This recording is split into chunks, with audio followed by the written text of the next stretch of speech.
Amén.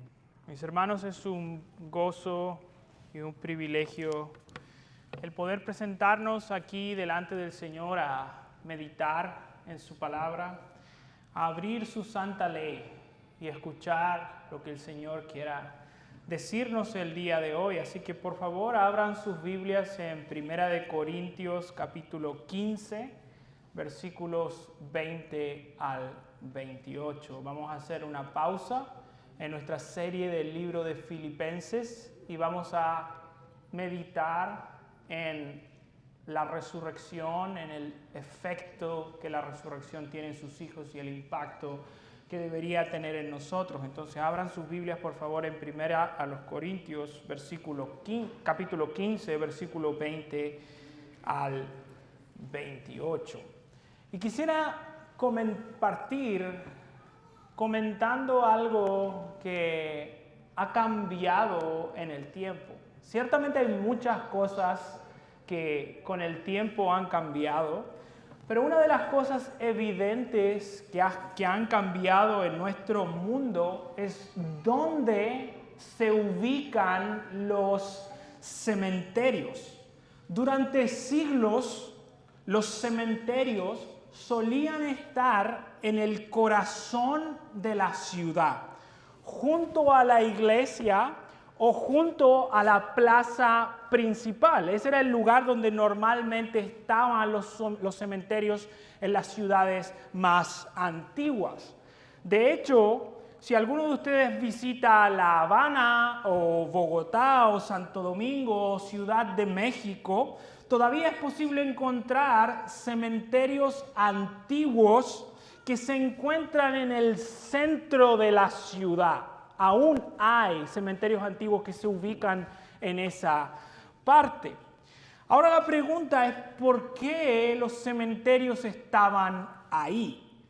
Y obviamente hay muchas razones, pero una razón esencial es que el cementerio ubicado en el centro de la ciudad comunicaba un mensaje importante y nos recordaba a todos los ciudadanos que estaban ahí paseando por la ciudad, nos recordaba que la muerte era algo que un día iba a llegar.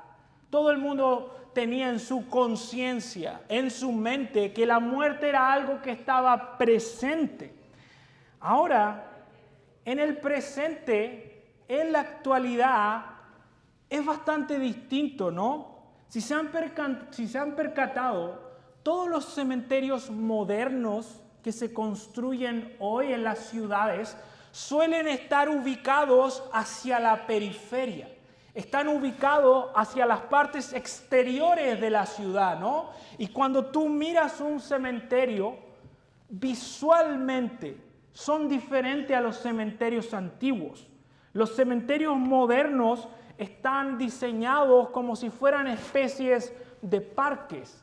Y cualquier cosa que te recuerde los cementerios es para nada la muerte.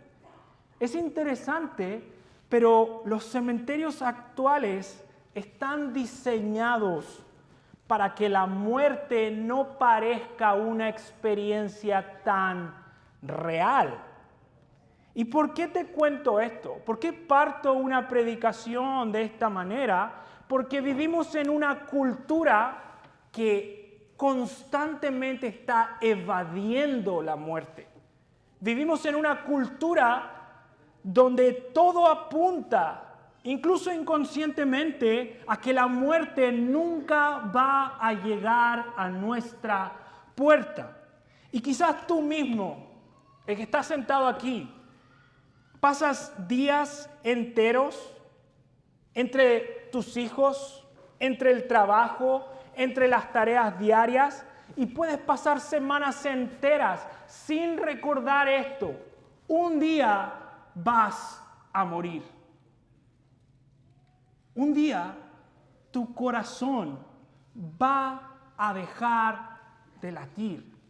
Y no importa cuánto intentes mentalmente tratar de evitarlo. No importa cuánto dejes de pensar en eso. La muerte va a llegar a tu puerta. Y cuando tenemos esos destellos de conciencia en nuestro interior y podemos ver y pensar, sí, un día voy a morir, la pregunta es, ¿qué sucederá entonces? Y quiero decirlo con claridad desde el comienzo. La muerte va a llegar a todos los que estamos aquí. Quizás hoy, quizás mañana, quizás en un mes, quizás en un año, quizás en 10, quizás en 50. Pero hay una garantía, todos vamos a morir. Y el mensaje que quiero recordarles hoy desde el comienzo es que hay una esperanza para la muerte. De hecho, hay solo una esperanza para la muerte. Hoy celebramos, mis hermanos, que Cristo ha resucitado. Y tenemos que recordar que Cristo es la única esperanza que existe frente a la muerte.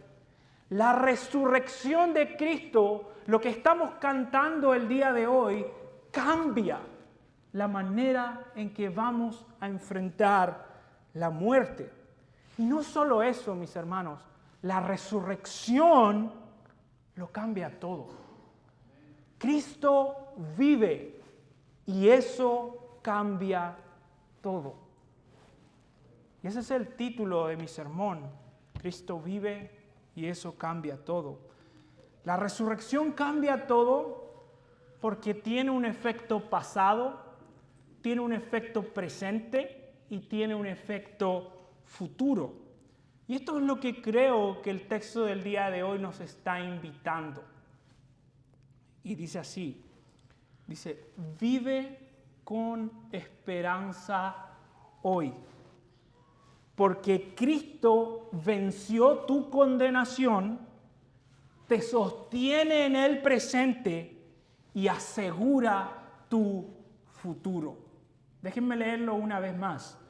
Vive con esperanza hoy, porque Cristo venció tu condenación, porque Cristo te sostiene en el presente y porque Cristo asegura tu futuro.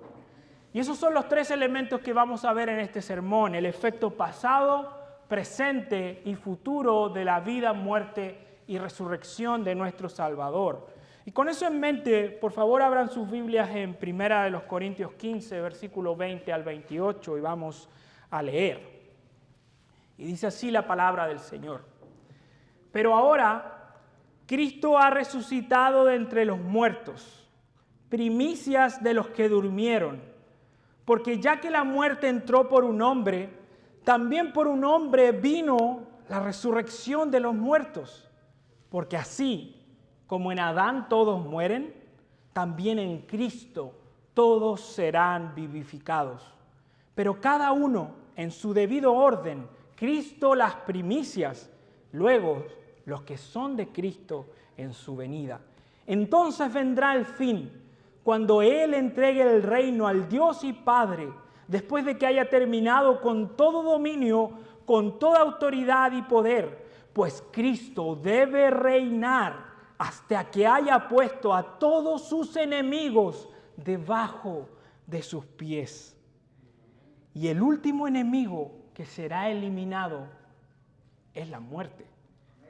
Porque Dios ha puesto todo en sujeción bajo sus pies. Pero cuando dice que todas las cosas están sujetas a Él, es evidente que se exceptúa aquel que ha sostenido a Él todas las cosas. Y cuando haya sometido a Él, entonces también el Hijo mismo se sujetará a aquel que sujetó a Él todas las cosas, para que Dios sea todo en todos. Vamos a orar, mis hermanos. Buen Dios y Padre, venimos ante tu presencia para que tú nos hables, Señor, para que tú puedas comunicar el mensaje de salvación que tienes hoy para aquellos que no te conocen, para que tú puedas fortalecer aquellos que son tus hijos y para que la esperanza de tu evangelio abunde en nuestros corazones, Señor. Fortalece mi debilidad. Tú sabes, Señor, lo débil que soy, lo incapaz que soy de convencer de lo que voy a decir el día de hoy, Padre. Y te ruego que en el poder de tu Espíritu tú fortalezcas a tu pueblo y llames a los perdidos, Señor. Te lo pedimos todo en el nombre de Jesús. Amén. Entonces, el primer punto es que Cristo venció la condenación que nos esperaba, el efecto pasado. Y miren por favor en sus Biblias el versículo 22. Dice, porque ya que la muerte, 21 y 22, ya que la muerte entró por un hombre, también por un hombre vino la resurrección de los muertos. Porque así como en Adán todos mueren, también en Cristo todos serán vivificados. Si alguna vez te habías preguntado, ¿cómo fue que comenzó el desastre de la humanidad? El desastre de las guerras, los asesinatos, las traiciones, las mentiras, todas esas cosas que nos rodean a diario. Si uno se pregunta cómo comenzó esa tragedia, bueno, la Escritura nos dice que la muerte entró por un hombre. La muerte no era el plan original de Dios para su creación y entró como un resultado directo del pecado, un resultado directo de la rebelión de sus criaturas contra la ley de Dios. Adán, operando como nuestro representante, decidió rebelarse contra Dios y la muerte entró en el mundo como una intrusa, como un castigo, como una señal de la ruptura en la relación entre Dios y los hombres. Y la pregunta es ¿por qué? ¿Por qué es tan grave lo que pasó con Adán y Eva en los primeros capítulos del Génesis? Y la respuesta es porque sus criaturas, y esto nos representa a cada uno de nosotros, decidió vivir separado de Dios.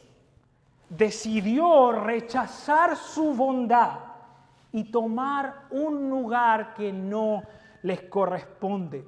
Desde ahí en adelante, desde el momento preciso en que Adán y Eva pecaron en el huerto del Edén, toda la historia de la humanidad ha sido una tragedia. Y los seres humanos no solo heredamos la culpa de nuestros primeros padres, sino que también heredamos su naturaleza.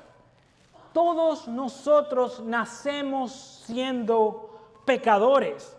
¿Y quieres saber por qué pecas? ¿Quieres saber por qué tienes una tendencia a ser egoísta? ¿Por qué tienes una tendencia a mentir, a justificarte? Bueno, pecas porque eres un pecador. Porque heredaste la culpa y la naturaleza de nuestros primeros padres, Adán y Eva. Es nuestra naturaleza. Nadie le enseña, mis hermanos, a un niño a mentir. Nadie le enseña a un niño a ser egoísta. Está ahí. Es su naturaleza. Está justo ahí, en su condición, en su esencia. Tú no tienes que enseñarle a tu hijo a rebelarse contra su autoridad. Lo que tienes que enseñarle es a obedecer, porque desobedecer es natural. Y cuando digo que es natural, es algo que aunque nosotros estemos más grandes, más adultos y hayamos aprendido a comportarnos, sigue estando ahí, sigue apareciendo. esa tendencia natural. Lo que Pablo dice, ay de mí, ¿quién me librará de este cuerpo de muerte? Y ya que tenemos la misma culpa, la misma naturaleza de Adán, enfrentamos el mismo destino, morir separados de Dios y enfrentar la condenación. Y digo esto especialmente para aquellos que no están en Cristo. La muerte es algo a lo que no puedes escapar. La muerte es una experiencia presente. Fíjense el texto. En Adán todos mueren. Es presente, ¿no? En Adán todos mueren. Es algo que sigue pasando cada día, mis hermanos. Diariamente se estima que mueren 170,000 personas diarias. 7,100 por hora, 118 por minutos, 2 personas por segundo.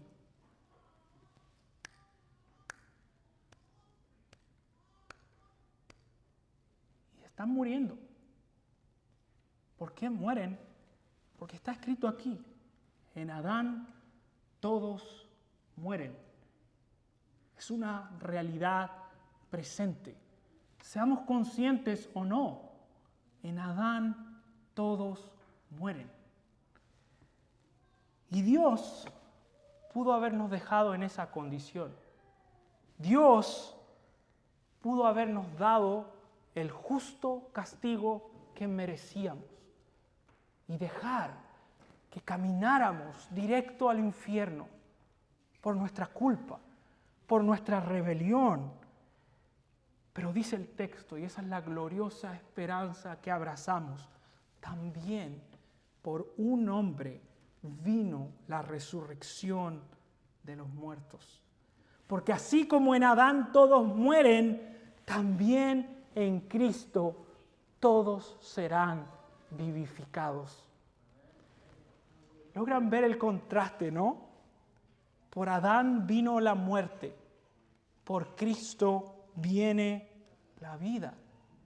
Dios, en su infinita misericordia, envió a su Hijo, Dios encarnado, a tomar una verdadera naturaleza humana para vivir, morir y resucitar por nuestros pecados. Al resucitar al tercer día, nuestro Salvador se convierte en nuestro nuevo representante, en nuestro nuevo Adán. Adán desobedece, Cristo obedeció hasta la muerte.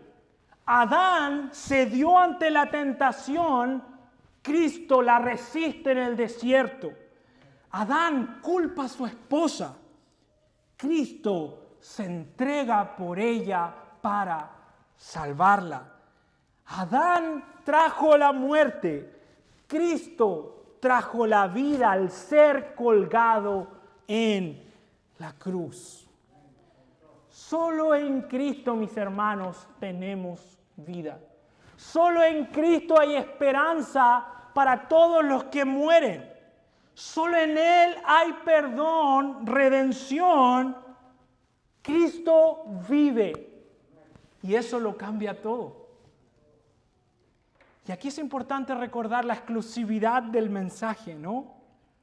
Solo los que están en Cristo tienen vida. El resto sigue exactamente el mismo destino. Siguen bajo la condenación de Adán. Y mi amigo, si tú estás aquí y por la gracia del Señor alguien te invitó, decidiste venir y no sabes si Cristo es tu Redentor, tu Salvador, estoy poniendo delante de ti 2 opciones. Escoge la vida o la muerte. Adán o Cristo? ¿Qué vas a escoger? ¿Qué le dirás a Dios cuando estés delante de su trono? En ese día no van a haber excusas. Estarás en Cristo, que puede perdonar tus pecados y darte vida, o puedes seguir en Adán para sufrir la condenación en el infierno. Y nosotros, mis hermanos, debemos vivir como una iglesia que predica la urgencia del mensaje del Evangelio, que predica la necesidad de decir cada segundo que pasa, la gente está muriendo, la gente está yendo al infierno y su iglesia es responsable de llevar el mensaje de salvación. La iglesia tiene un mensaje que no puede guardarse. Cristo ha resucitado. Esto significa que necesitamos preguntarnos, ¿a quién le voy a hablar de Cristo? ¿A quién voy a llegar esta semana, este día, con el mensaje de esperanza frente a la muerte? ¿Cómo podemos movernos juntos, mis hermanos, como iglesia, para alcanzar a esta ciudad, para alcanzar a tantos hispanos que han venido aquí a trabajar, a vivir para sus propios deleites y a querer juntar dinero como si eso fuera el único fin por el cual existiéramos? ¿Qué vamos a hacer? Tenemos como iglesia el único mensaje de esperanza frente a la realidad de la muerte. Y es un mensaje de esperanza presente. Y ese es el segundo punto de este sermón. Cristo sostiene nuestra esperanza hoy, en el presente. Y por favor, busquen ahí en el versículo 23 del texto que estamos predicando.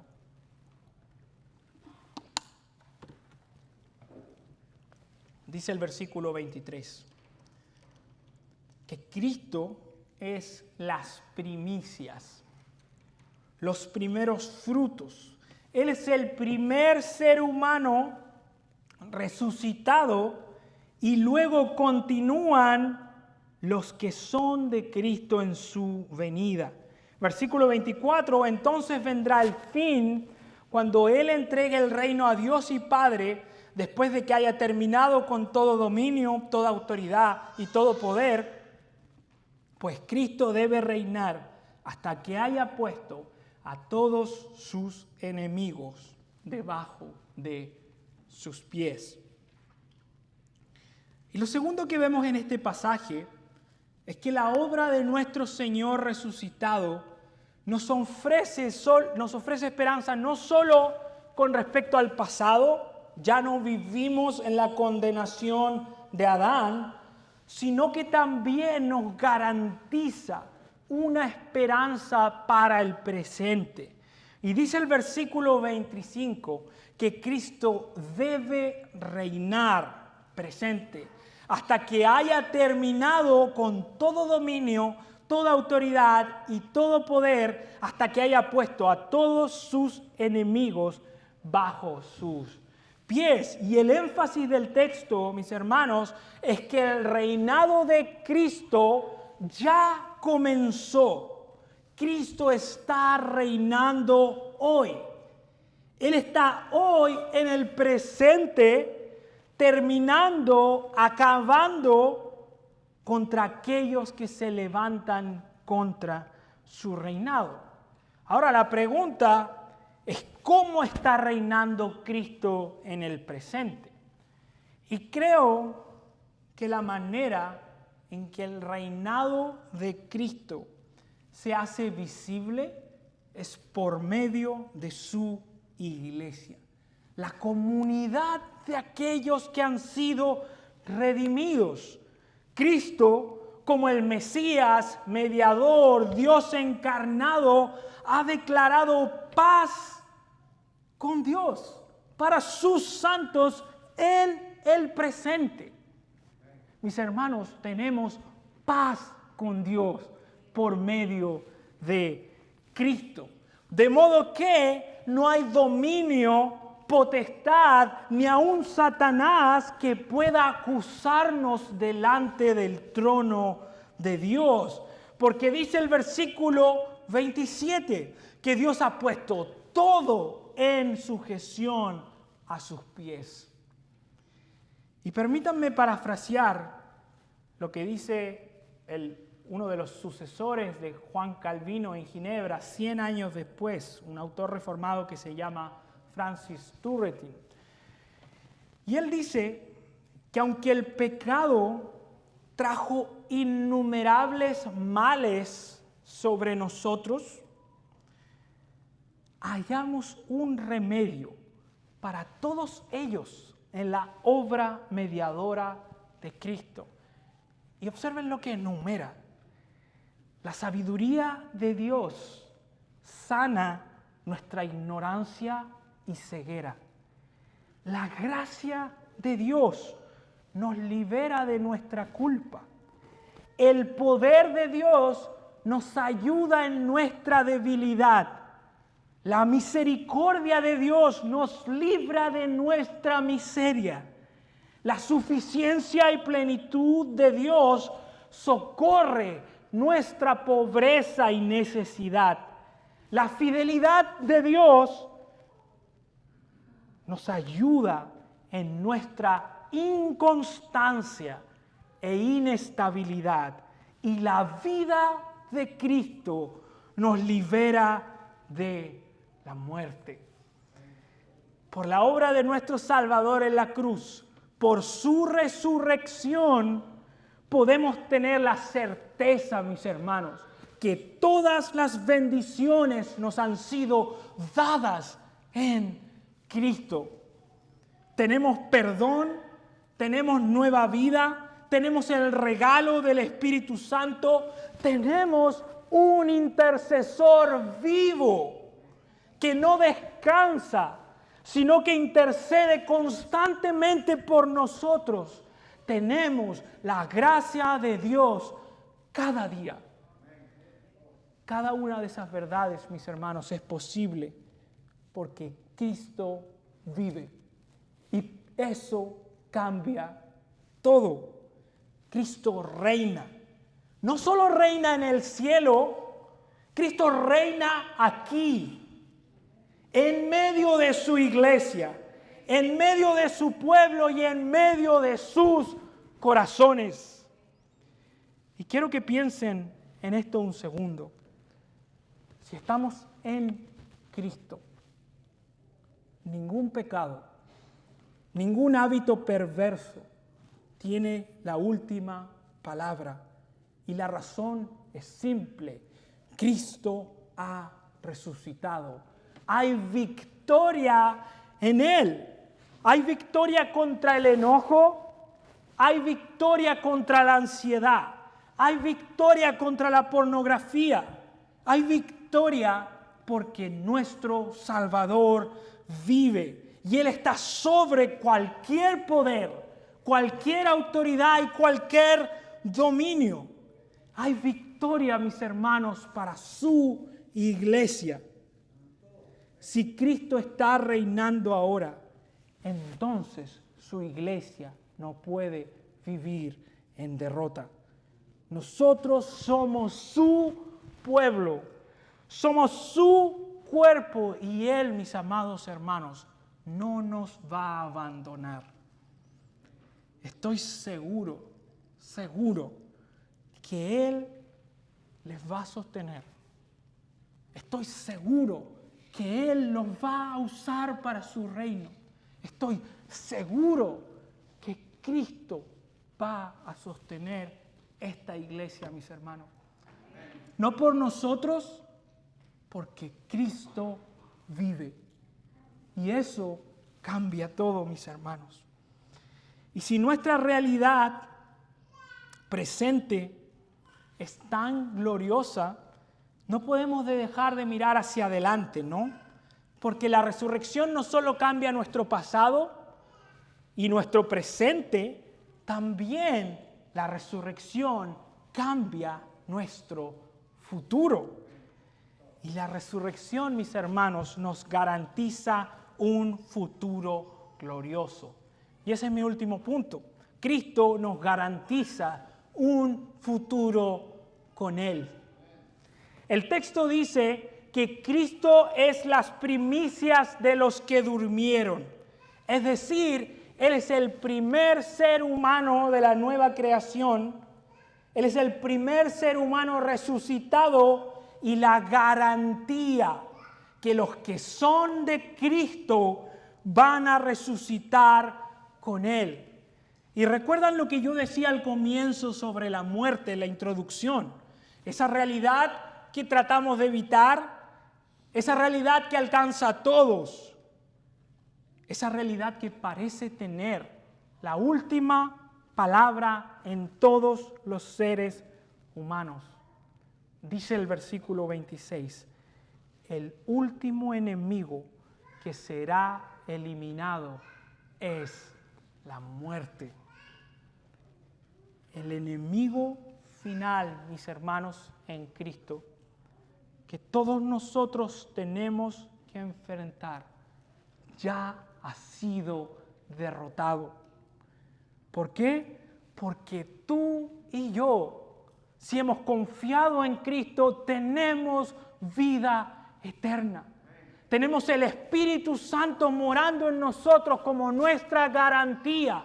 Las arras de nuestra redención, que un día, mis hermanos, Él enjugará toda lágrima. Ya no habrá muerte, ni habrá duelo, ni clamor, ni dolor, porque las primeras cosas pasaron. La muerte es solo para aquellos que están muertos espiritualmente. Para ti y para mí que estamos en Cristo, cuando tú cierres tus ojos, no es para abrazar un final trágico, es para ver a tu Redentor cara a cara. Para ver a aquel que te compró con su sangre, para ver sus manos, para ver a Él, a quien nos redimió, a quien compró a un pueblo de toda lengua, tribu y nación, para que nosotros nos gloriemos por la eternidad en Él, mis amados hermanos. Y mis hermanos, si eso no te emociona, tienes roto el emocionador.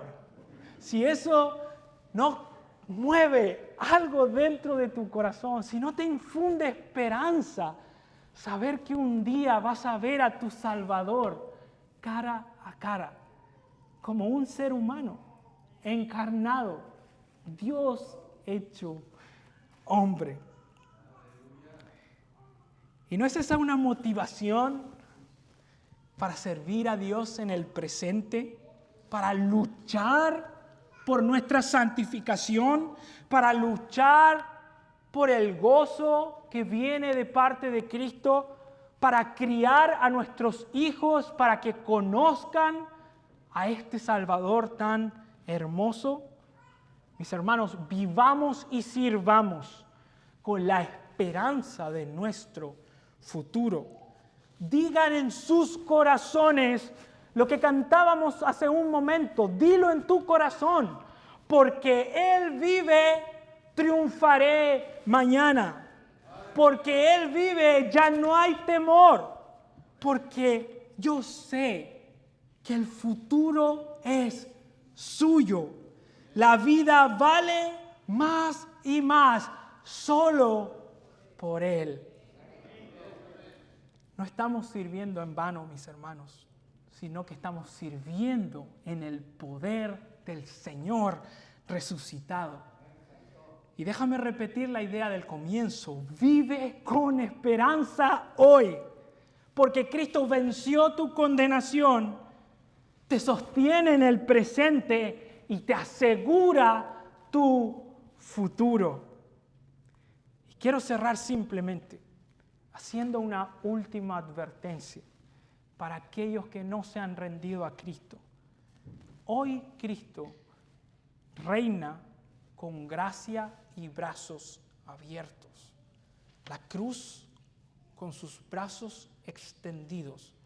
Es un símbolo de que está recibiendo a todos los pecadores que quieran venir a Él. Hoy Cristo viene a ti como un rey manso, humilde, que te ofrece salvación para que creas en Él. Sin embargo, si continúas en la dureza de tu corazón rechazándole, un día Cristo va a venir, ya no en gracia, ya no en misericordia, Cristo va a venir con su justicia.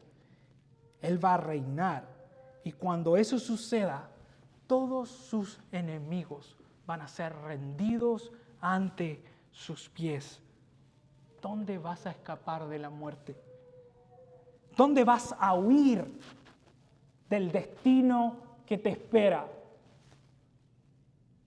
Solo aquellos que han confiado en Cristo pueden decir que su pasado, su presente y su futuro está seguro.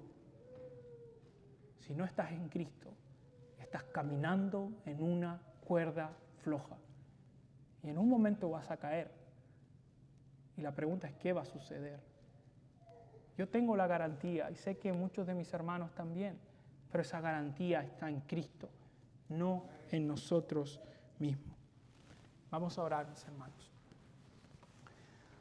Señor, venimos ante tu presencia con la solemnidad del mensaje de tu palabra.